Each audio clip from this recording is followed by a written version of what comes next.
Gold, trusted gold buyers. మీరు తాకట్టు పెట్టిన బంగారాన్ని విడిపించి ఈ రోజు ఉన్న మార్కెట్ ధరకు కొనబడను.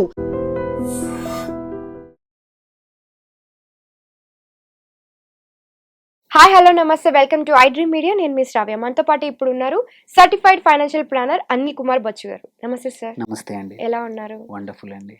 సో క్రిప్టో కాయిన్స్లో మనకి చాలా కాయిన్స్ ఉన్నాయి. దాంట్లో స్టేబుల్ కాయిన్స్ అంటే ఏంటి, అండ్ వన్ మోర్ థింగ్, మన ఇండియన్ ఇన్వెస్టర్స్ దాంట్లో ప్లాన్ చేసుకోవచ్చా? తప్పకుండా. సో యాక్చువల్లీ ఏంటంటే క్రిప్టో కరెన్సీ అంటే కొద్దిమందికి ప్రాపర్ అవగాహన ఉంటుంది, కొద్దిమందికి అవగాహన లేకుండా, ఎస్పెషల్లీ ఇప్పుడు 2 తెలుగు రాష్ట్రాల్లో కూడా చిన్న చిన్న పల్లెటూల్లో కూడా ఈ క్రిప్టో పేరు చెప్పేసేసి పనికిరాని కాయిన్స్, అంటే వ్యాలెట్ కనబడుతుంది, పనికిరాని వాటిల్లో కోట్లు నష్టపోతూ ఉన్నారు. చాలా చిన్న చిన్న ఊర్లలో కూడా చూస్తున్నాం. ఇది పల్లెటూర్లలో కూడా జస్ట్ వాళ్ళు ఎక్కడో వినుంటారు కాబట్టి ఈ విని ఉండేదాన్ని ఆసరాగా తీసుకుని చాలా మోసాలు జరుగుతూ ఉన్నాయి. నాకు తెలిసిన వాళ్ళు కూడా ఎంతోమంది మా ఊర్లోంచి కూడా, అన్న నా దగ్గర నేను ఇది కొన్నానన్నా, దీనికి ఎలా ఉందంటే అసలు ఆ పేరే తెలీదు, ఆ కాయిన్ ఎక్కడుందో తెలీదు, ఆ ఎక్స్చేంజ్లో ఎటువంటి ఎక్స్చేంజ్లో ట్రేడ్ అవ్వట్లేదు, అట్లా మోసపోయిన వాళ్ళు నాకు ఎంతోమంది తెలుసు. అంటే దెన్ రియలైజ్ అయ్యాను ఏంటంటే, ఈ పేరు చెప్పుకొని, క్రిప్టో చెప్పుకొని, పేరు చెప్పుకొని లాభపడి మోసం చేసేవాళ్ళు చాలామంది ఉన్నారు మార్కెట్లో. సో అందుకే తెలుసుకోకుండా అస్సలు చేయొద్దు. That is first thing. మనం ఇది మాట్లాడుతున్నంత మాత్రాన క్రిప్టో అంటే ఏదైనా మంచిది అనేది wrong.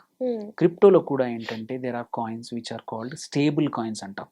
Stable coins usually backed by ఏదో ఒక ఫియట్ కరెన్సీ, అంటే డాలరో లేకపోతే గోల్డ్, ఎటువంటి వాటిని బ్యాక్డ్ అయ్యి తక్కువ వొలటిలిటీ ఉంటాయి.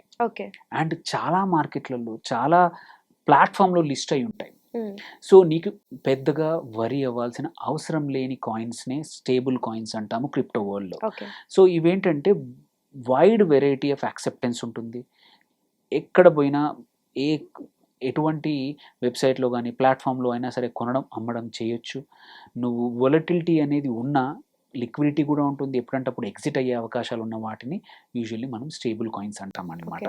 సో మామూలుగా క్రిప్టోనే వొలటైల్, హైలీ వొలటైల్, కానీ స్టేబుల్ కాయిన్స్ మాత్రం కొంచెం తక్కువ వొలటైల్. అది one of the major thing.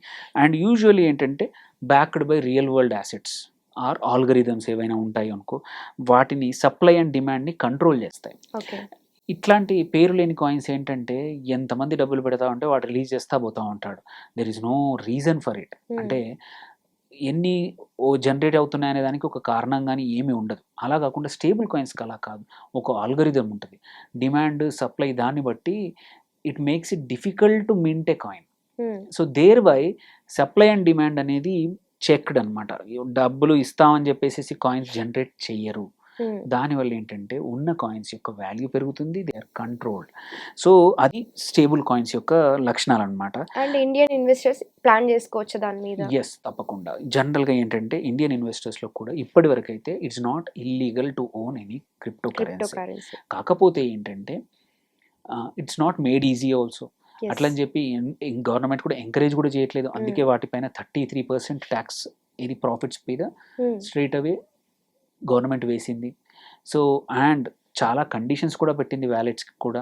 So there by అంటే ఇన్వెస్టర్స్ మోసపోవద్దు అని అంశంతో ఇది చేశారు.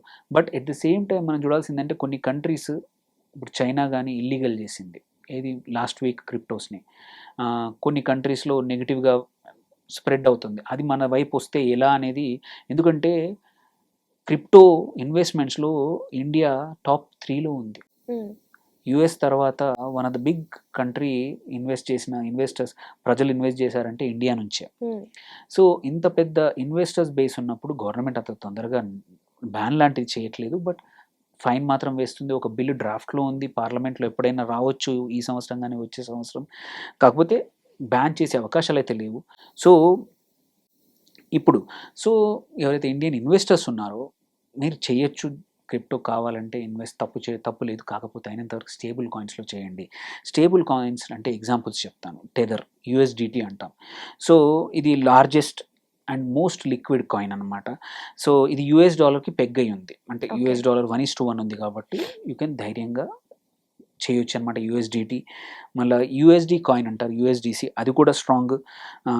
డిఏఐ, దాయ్ అంటారు, ఇది కూడా ఒక డీసెంట్రలైజ్డ్ కరెన్సీ. మళ్ళీ బైనాన్స్ యూఎస్డి, బియూఎస్డి, అది కూడా స్టేబుల్ కాయిన్. అట్లాగే టీయూఎస్డి, ట్రస్ట్ యూఎస్డి అంటారు, ఇది కూడా వెరీ స్టేబుల్. అట్లాగే కమోడిటీ బ్యాక్డ్ గోల్డ్ కాయిన్ ఉంది, పిఏఎక్స్జి అని, అండ్ టెదర్ గోల్డ్ అని కూడా ఉంది. వీటితో పాటు కొన్ని ఇవి స్టేబుల్ కాయిన్స్, ఇవి బ్యాక్డ్ బై సమ్ యాసెట్ అన్నమాట.